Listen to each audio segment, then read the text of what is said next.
Hello and welcome to the Becker County Historical Society Roadshow. And today we have with us Richard Blanding, the former owner of the Blanding's department store. And we all remember the first, do you call it the Walmart? Early Walmart? We were the Walmart of Detroit Lakes.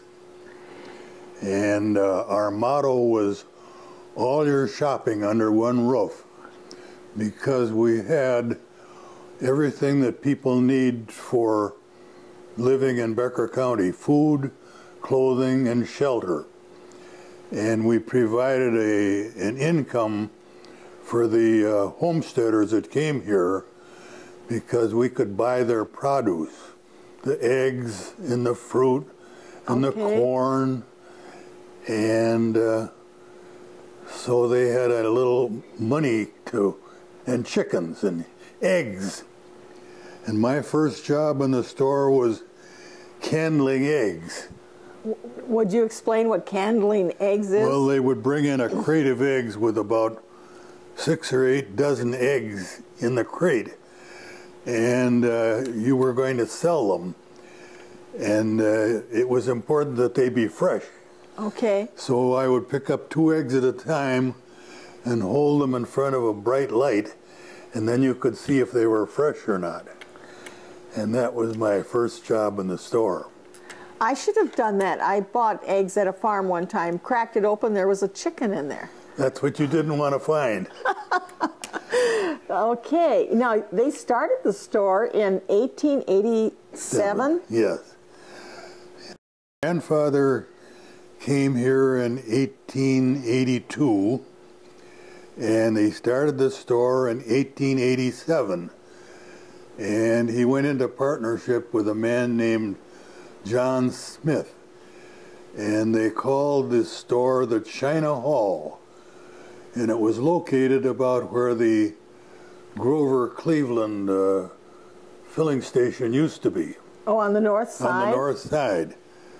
And the reason they called it China Hall was because they sold mostly things that homesteaders couldn't bring with them: dishes, tumblers, glassware, lamp chimneys, and so forth. And evidently it was a success, because then they moved across the tracks and they built the 2-story red block building where the Lakes Crisis Center is now. Oh, sure. That was your building. That was our building, across from Max. Yes. And then the Teague family owned part of the building, and the Holmes family owned part, and we owned the center section.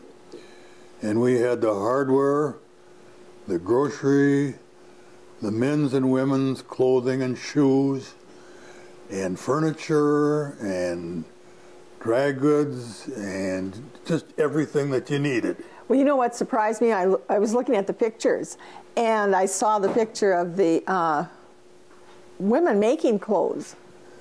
That was 1906. 1906, they had a dressmaking department with 6 ladies that made dresses for the people in town, because that's the only way you could get a dress, was to make it.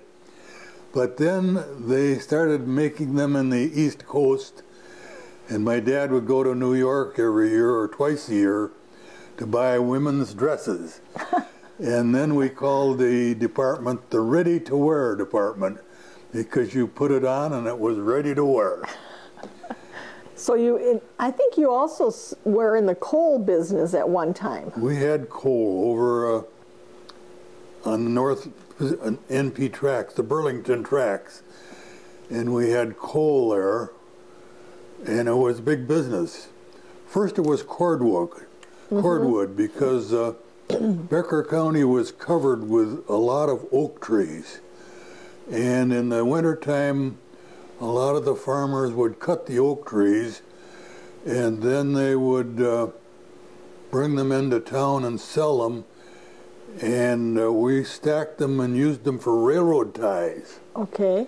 And they would buy up to 500 ties a day, and it gave the farmers a source of income. Well, sure. So they could. We also had dynamite. Dynamite. We had a Quonset concrete hut on the corner of Front Street and Lake Avenue, where we stored the dynamite, and the farmers would use that to blast the stumps. Okay. Because the horses couldn't pull them out. Well, you know, we're going to continue the stories, and so everyone tune in again, and we will continue the stories of the Blandings store.